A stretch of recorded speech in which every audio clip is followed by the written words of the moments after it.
Hey, y'all. I wanted to make a video about this because I run into this over and over, right? It's whether I'm writing my own books, whether I'm helping people write their books, whether I'm just advising other people as they try to write. This is a problem of where to place information, where to place certain stories within the overall narrative. And I want to talk about something that I call the A narrative and the B narrative. And I'm going to actually take you because some of you guys have asked, like, well, you've been talking about this third book that you're writing, and what is it actually about, and like, what is it like to write it? So I actually want to take you inside the book today to show you a little bit of this and also how I try to address where to place certain information. Okay, so if we go ahead and dig in here, here's what's going on.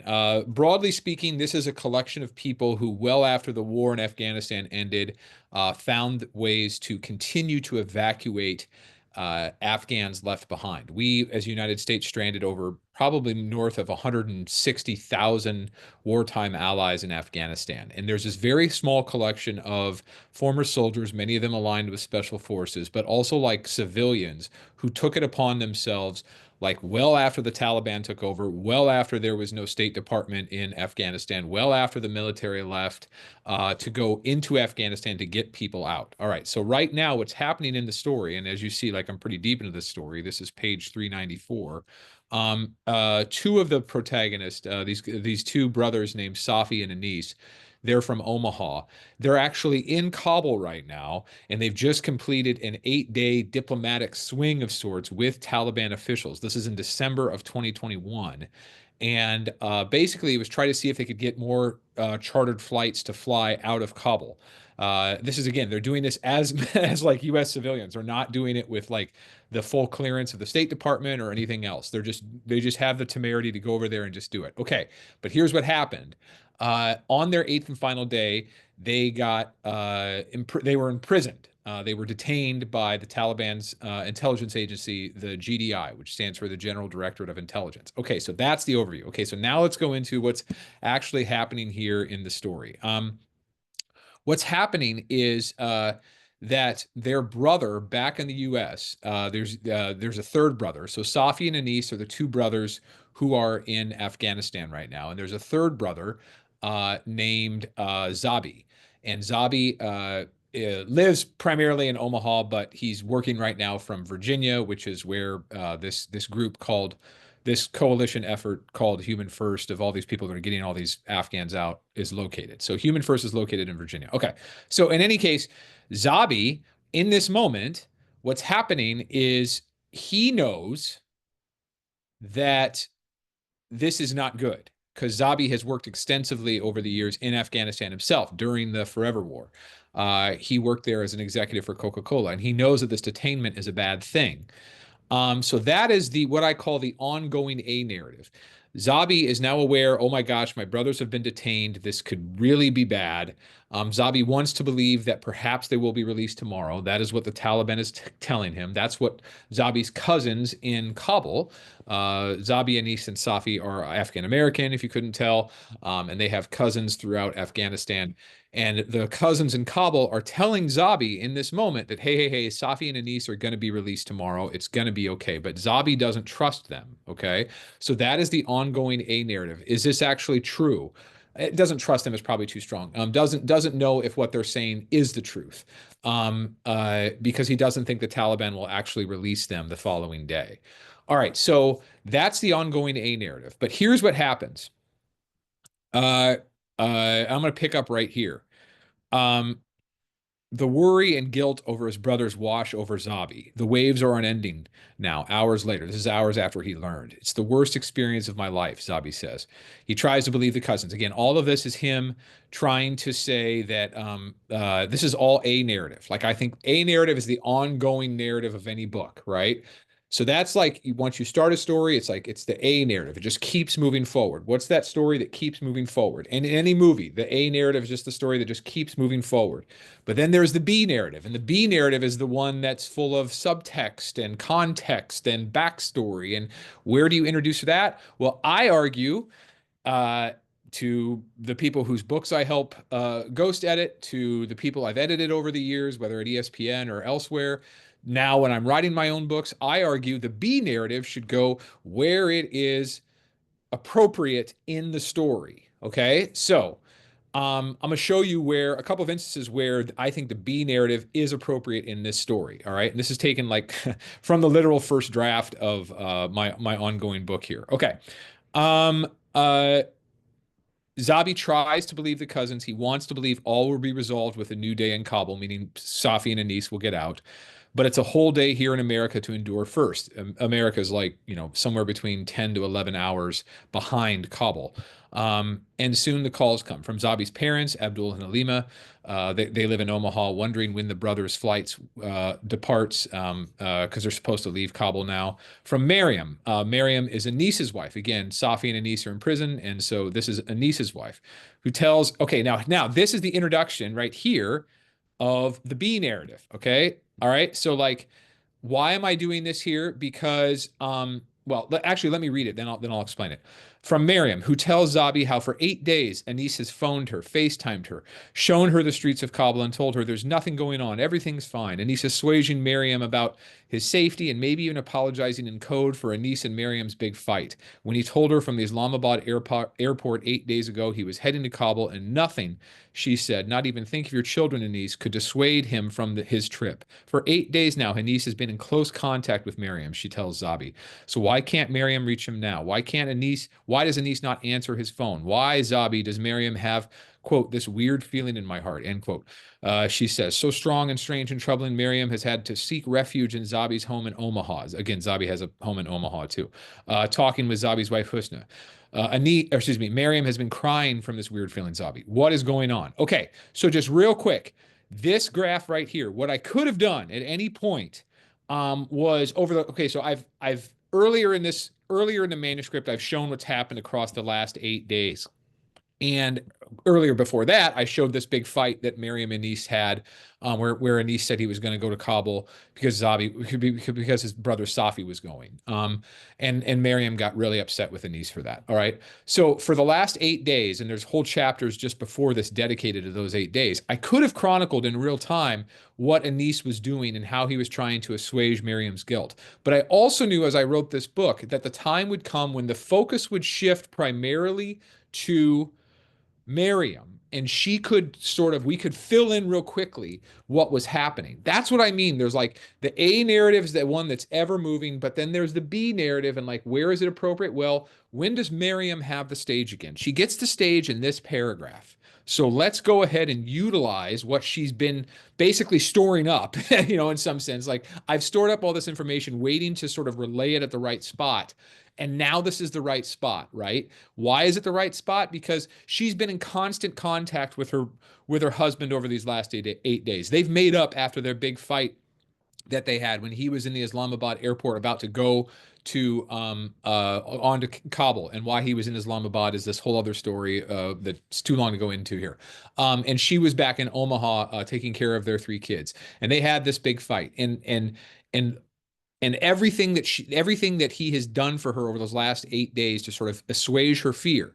Well, now it's relevant because where is he now, right? Like, it makes no sense for him to be absent now. So I'm basically like using this B narrative, shifting the focus to Miriam, allowing her to say what's been happening the last 8 days, because it's also a rhetorical device that she can use now, or rather that I can deploy. It's a rhetorical device that I can deploy now, because Miriam in this moment, and by the way, like, this is a nonfiction account, so I did like hundreds of interviews with these people, but this is also how Miriam felt at this time. Like, um, Miriam in this moment feels so very panicked because she and Anis have made up, but like, why isn't he contacting me now? Like, why? Like, she doesn't know that he's being held by the Taliban. She's reaching out to Anis's brother, Zabi, who's heard that his 2 brothers are detained. But Zabi doesn't want to tell her yet because he doesn't want her to worry, because he's worried that, like, maybe they're going to be released tomorrow. So like, oh man, why should he make Miriam worry? Okay. So that's B narrative. All right. So what is going on? Miriam asks. Sammy Canold asked the same question of Zabi from New York. Okay. So Sammy, I don't want to fill this with too many different characters, but this is important. Sammy is Safi's girlfriend. Sammy is from New York. She's a Broadway director. She met Safi 5 months ago when Safi was overseeing this group of veterans who were evacuating people from Kabul. They fell in love. They're both young. It's a very beautiful little story. But now, like, they're thinking of marriage, and we haven't heard from Sammy in a while. Same sort of thing was going on in this paragraph, right? Like, I'm storing up all the stuff that I know that Sammy and Safi have been talking about over the last 8 days, and I'm waiting for the moment that I can get into it. Now, Sammy messages Zabi wanting to know what's going on. All right. Sammy Canold asked the same question of Zabi from New York. Okay. It's hours after Safi was to have departed from Kabul for a flight to Dubai and then a return trip to New York. So why, Sammy asks, and it should say there, Sammy asks Zabi, is Safi's phone now showing its pin location at the Taliban's General Directorate of Intelligence?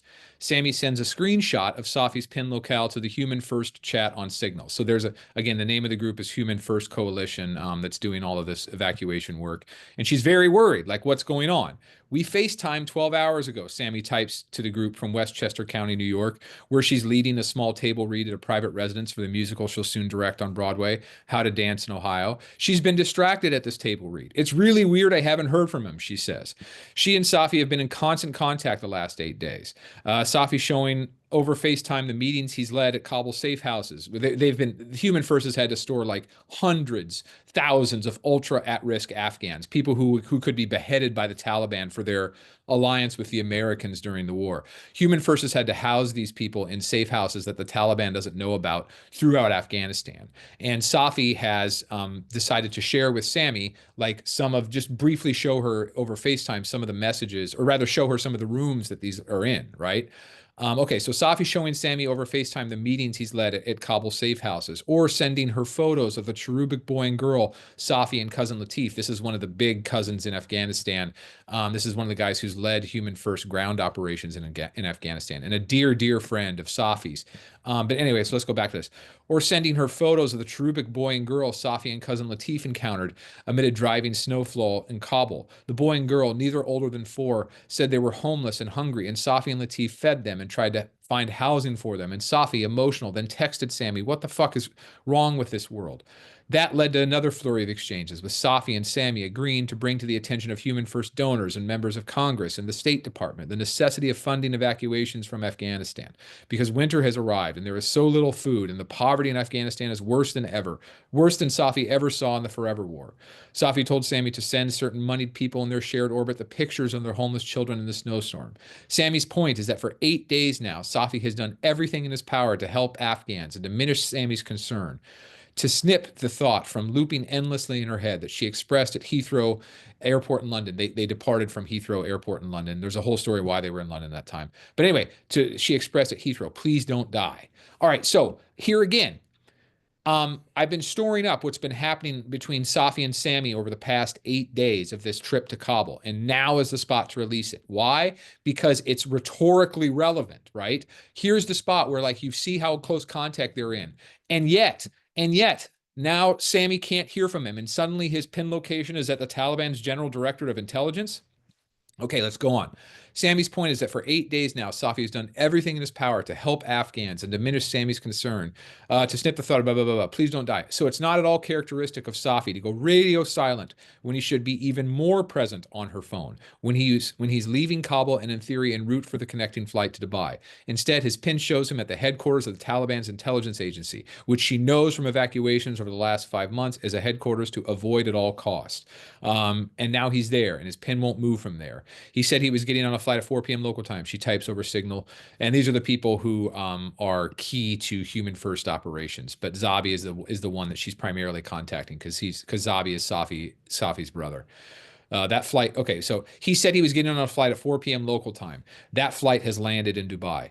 All right, so that is the B narrative, right? Like, these are the things that have happened over the last 8 days, and between Sammy and Safi, and it melds now with what Sammy is typing to Zabi in this moment. But then it goes back to A narrative. But what can Zabi say here, right? Like, and then he says, like, he's had to tell Mary not to worry. Anise is spending spending an extra day because has a big surprise for you. And it just destroyed Zabi to lie like this. And Zabi felt that he was lying in this moment, he told me, because he is as worried as Miriam is, as Zabi's parents are, as Sammy Cannell is. But Zabi doesn't want to unduly worry everyone because maybe the Talibs will release Safi and Anise tomorrow. Maybe everything he's feeling in this moment, the panic-inducing fear that Sammy talked about, is misplaced. Maybe it'll be like Cuban's first debut chartered flight back in September when Zabi during that flight would when Zabi felt that that flight wouldn't work, but told the Americans boarding it to have faith in the Raoufs. That's the name of the family, Safi and Anise and Zabi Raouf. The misery he felt back in September when he felt like he was lying to the Americans. But that worked out. The Americans ultimately boarded the plane. It led to more chartered flights. It led to this moment, in fact. But the premonition that something is really wrong this time won't leave Zabi as he sits in the small office of Human First HQ in Virginia. Blah, blah, blah, blah, blah. And these are notes to self about like what I'm going to be saying tomorrow, what I'm going to be typing tomorrow, which is a whole other lesson. But basically, the thing that I want to relay is like so there's the A narrative, right? And there's the B narrative. And where does the B narrative fit? Well, it fits wherever it is narratively and rhetorically important. This is what I'm saying, right? Like you can all this stuff about her FaceTiming and how she's on and how she's been at this reading for a play on Broadway she'll soon direct, and then back into the things that have happened over the last 8 days, the meetings that she got to see, the photo, the awful photo of this so like heart-wrenching of this cherubic boy and girl that Safi and his cousin found homeless on the streets of Kabul, right? Like all that stuff was stuff that I could have thrown in earlier during the 8 days that Safi and Anise were like in Kabul for this trip, trying to argue for more flights, trying to argue directly with Taliban officials to get more flights out of Kabul, and doing other work too, other humanitarian work too. Um, uh, I could have put all that earlier. I could have put all of a Miriam stuff earlier, but I didn't. And this is the point that I want to relay to you, because like you can use narrative moments wherever you want. Like you can put them wherever they have the sort of maximum impact. And I chose here because I knew that like to talk about the ways in which Miriam and Anise had stayed in contact, and to talk about the ways that Sammy and Safi had stayed in contact would be that much more powerful if now you could show that neither Miriam nor Sammy can get in touch with her loved one, right? Miriam's husband, Anise, Sammy's boyfriend, Safi, they can't get a hold of them, right? So that's the moment where it's sort of a maximum importance. And that's the thing, A narrative, B narrative, back to A narrative. That's one of the central things of story. And that's what I basically wanted to pass along to you, because I get this question from people I help, people whose books I help to ghost edit. I get this question from people who are part of the Storytelling U. I get this question. That's the course that I oversee.